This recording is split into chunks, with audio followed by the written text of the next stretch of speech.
मनोज जरांगे यांची शांतता रॅली आजपासून सुरू होणार आहे। त्या आधीच्या सरकारच्या हालचाली वाढल्याचं पाहायला मिळते। येत्या सोमवारी म्हणजे 8 तारखेला शिंदे समिती हैदराबादच्या दौऱ्यावर जाणार आहे। त्यात मनोज जरांगे यांची हैदराबाद गॅझेटची अंमलबजावणी असलेल्या मागणीबाबत पुरावे जमा करण्यासाठी शिंदे समिती करणार।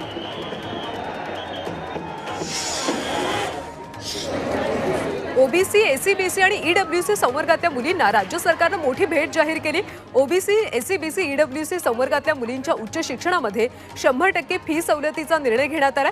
राज्य मंत्रिमंडळाच्या बैठकीत हा महत्त्वाचा निर्णय झाला। आज याबाबतचा जीआर निघणार आहे आणि त्यानंतर याची अंमलबजावणी होणार। तसेच कृषी विषयक सर्व व्यवसाय लाडकी बहीण योजना म्हणजे सरकारी खात्यातून मत विकत घेणं आहे। निवडणुकीच्या तोंडावरच ही योजना काढण्यात आली अशी टीका काँग्रेस नेते वडेट्टीवारांनी शिंदेंवर केली। शासकीय निधीतून मत खरेदी करण्याचा हा केविलवाणा प्रयत्न असल्याचं त्यांनी म्हटलं। लाडकी बहीण योजनेचा लाभ मिळावा यासाठी लातूरमध्ये महिलांची धावपळ सुरू आहे। बँकेमध्ये केवायसी आणि नवीन खातं उघडण्यासाठी गर्दी होते। योजनेचा लवकरात लवकर लाभ मिळावा त्यासाठी महिलांची सध्या धावपळ सुरू आहे। वर्ध्यामध्ये माझी लाडकी बहीण योजनेमुळे शेतीकामांना मोठा फटका बसू लागलाय। ग्रामीण भागातल्या महिला योजनेसाठी कागदपत्रांची जुळवाजुळव करण्यामध्ये व्यस्त आहेत। त्यामुळे शेतीकामांना मजूर मिळत नसल्याने शेतकरी चिंतेत आहेत। जळगावच्या नांदगावमधल्या अवैध धंदे बंद करण्याच्या मागणीसाठी महिलांनी मोर्चा काढला। गावामध्ये अवैध दारू जुगाड सुरू आहे। त्यांच्या अनेक वेळा तक्रारी करून देखील पोलिसांनी कोणतीही कारवाई केली नाही। त्यामुळे संतप्त महिलांनी मोर्चा काढला।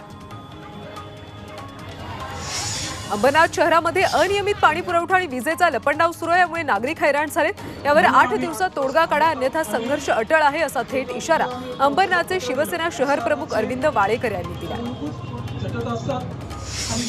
कोल्हापुरातल्या शाहू महाराजांच्या समाधीस्थळी ठाकरेंच्या शिवसेनेकडून धरणं आंदोलन करण्यात आलं। आरटीई बाबत सरकार कोणतीही भूमिका घेत नसल्यामुळे विद्यार्थी आणि पालकांचं मोठं नुकसान होतं। त्यामुळे ठाकरेंच्या शिवसेनेनं आंदोलन केलं। अहमदनगरच्या नेवासामध्ये दूध दरवाढीसाठी शेतकऱ्यांनी आंदोलन सुरू केले। उत्पादन खर्चही निघत नसल्यामुळे आम्ही जगायचं कसं असा सवाल शेतकऱ्यांनी उपस्थित केला। त्यामुळे गेल्या 4 दिवसांपासून शेतकरी आमरण उपोषणाला बसले। मात्र प्रशासनाकडून कोणतीही दखल घेण्यात आली नाही। अकोल्याच्या गणोरमध्ये दूध दरासाठी सुरू असलेल्या आमरण उपोषणाचा आज 6वा दिवस आहे। वंचित बहुजन आघाडीच्या उत्कर्ष रुपवते यांनी शुक्रवारी उपोषणकर्त्यांची भेट घेतली। यावेळी उत्कर्ष रुपवतेंनी उपोषणाला पाठिंबा दिला। चंद्रपूरच्या रानत लोधी गावातल्या नागरिकांनी जिल्हाधिकाऱ्यांकडे स्वस्त धान्य दुकान पुन्हा सुरू करण्याची मागणी केली। गावातल्या अंगणवाडी, शाळा, वीज, स्वस्त धान्य दुकान प्रशासनानं बंद केले। ताडोबा अंधारी व्याघ्र प्रकल्पाच्या आतल्या अर्ध पुनर्वसन झालेलं रानत लोधी ग्रामस्थ या समस्येनं त्रस्त आहेत। चंद्रपूरमध्ये वसतिगृह उभारणीसाठी ओबीसी संघटनेनं आंदोलन सुरू केलं। ओबीसी विद्यार्थ्यांसाठी सरकारनं 72 नवीन वसतिगृहांची घोषणा केली होती।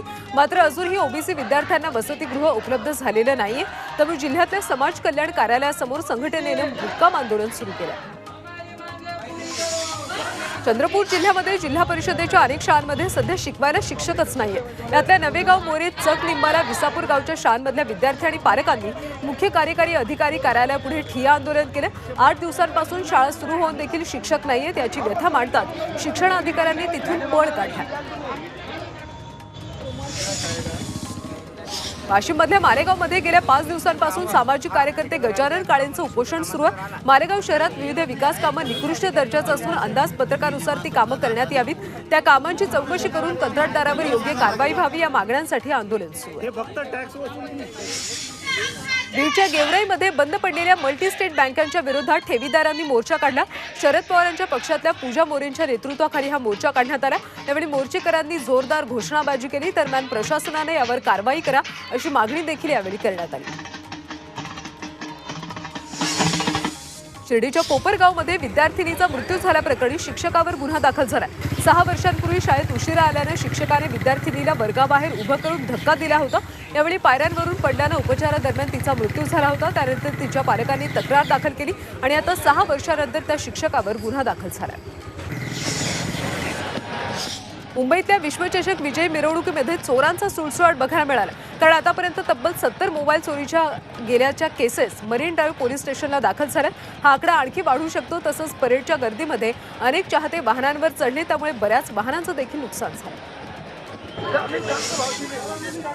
वर्ध्याच्या देवळी तालुक्यातल्या भिडी इथं एकतर्फी प्रेमातून एका तरुणाने 21 वर्षीय तरुणीवर कात्रीनं 6 वार केले. या घटनेमध्ये तरुणी जखमी झाली असून तिच्यावर रुग्णालयात उपचार सुरू आहेत. तरुणाला पोलिसांनी ताब्यात घेतले.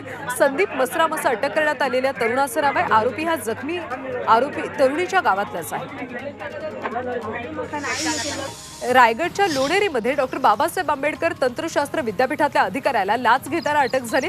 वित्त अधिकारी ओंकार अंबपकरला 81,000ची लाच घेताना लाचलुचपत प्रतिबंधक विभागाने पकडले. विद्यापीठाच्या सभागृहाच्या बांधकामाचं 67 लाखांचं बिल मंजूर करताना त्याने ही लाच मागितली होती. नांदेडमध्ये सराफा दुकानासमोर झोपड्याचं नाटक करून एका टोळीनं चोरी केली. यामध्ये 3 किलो चांदी, 3 तोळं सोनं आणि 18,000 रुपये असा एकूण 6 लाखांचा ऐवज लुटण्यात आला. चोरीचा प्रकार सीसीटीव्हीत कैद झाला. या प्रकरणी गुन्हा दाखल केला असून तपास सुरू आहे.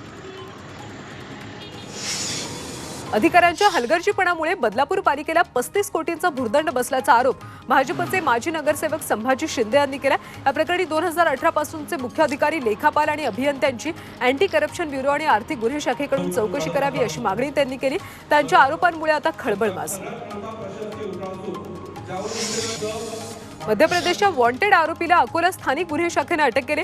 अकोल्यातले व्यावसायिक नवल केडियांच्या घरी जबरी चोरी प्रकरणात 3 आरोपींना अटक केली होती. या दरोड्याचा मास्टरमाइंड आणि मध्य प्रदेशातला कुख्यात रेकॉर्डवरचा फरार गुन्हेगार हेमंत लुनियाला अकोला पोलिसांनी मध्य प्रदेशमधून अटक केली आहे. वर्ध्यामध्ये दुचाकी चोरी करणाऱ्या टोळीला अटक करण्यात आली. टोळीकडून 23 दुचाकींसह 13 लाखांचा मुद्देमाल जप्त करण्यात आला. चोरट्यांनी कमरगावमध्ये या दुचाकी विक्रीसाठी ठेवल्या होत्या.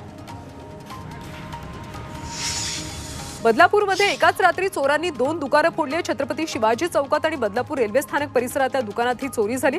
दुकानाचं शटर तोडून आत प्रवेश करत चोरट्यांनी रोख रक्कम चोरली. चोरीची घटना सीसीटीव्हीत चित्रित झाली. अंबरनाथच्या कारव ग्रामपंचायत हद्दीमध्ये नालेसफाई न झाल्यानं रोगराई पसरण्याची भीती आहे. पावसाळा सुरू झाल्यापासून परिसरामध्ये प्रचंड डासांचा प्रादुर्भाव वाढलाय. गावामध्ये पाण्याची टाकीही अस्वच्छ असल्यानं गढूळ पाण्याचा पुरवठा होतो. साताऱ्यातल्या कोरेगावमध्ये भांड्यांच्या दुकानातल्या पितळ आणि तांब्याची मौल्यवान भांडी चोरणाऱ्या 2 चोरट्यांना पोलिसांनी अटक केली. तांत्रिक विश्लेषण आणि बातमीदारामार्फत मिळालेल्या माहितीच्या आधारे या 2 चोरट्यांना अटक करण्यात आली. यावेळी चोरट्यांकडून 1,76,000चा मुद्देमाल जप्त करण्यात आला. नाशिकच्या सिडको भागामध्ये एक महिला घरातून 6 महिन्यांच्या बाळाला पळून नेत होती. दरम्यान बाळाचं रडणं ऐकून बाळाची आई बाहेर आल्यानं त्या महिलेकडून बाळ हिसकावून घेत बाळाची सुटका केली. मात्र भीतीने त्या महिलेनं पळ काढला. या प्रकरणी पोलिसांकडे गुन्हा दाखल करण्यात आला असून तपास सुरू आहे. अकोल्यातल्या इलेक्ट्रिक मोटरच्या विद्युत धक्क्यानं तरुणीचा मृत्यू झालाय. पाणी भरण्यासाठी मोटर चालू करत असताना तरुणीला धक्का लागला आणि ती फेकली गेली. यावेळी तिला रुग्णालयात दाखल करताच तिला मृत घोषित करण्यात आलं. अकोल्यातल्या अकोट पंचायत समितीमधल्या ग्रामसेविकेने धरणामध्ये उडी घेत आत्महत्येचा प्रयत्न केला. 2 गटविकास अधिकाऱ्यांच्या विरोधात रामदासपेठ पोलीस स्टेशनला विनयभंगाची तक्रार दिली होती. मात्र काही कर्मचाऱ्यांनी पीडित महिलेला खोटं ठरवत अधिकाऱ्यांना वाचवण्याचा प्रयत्न केल्याचा आरोप पीडितेने केलाय. पीडितेने न्यायाची मागणी केली.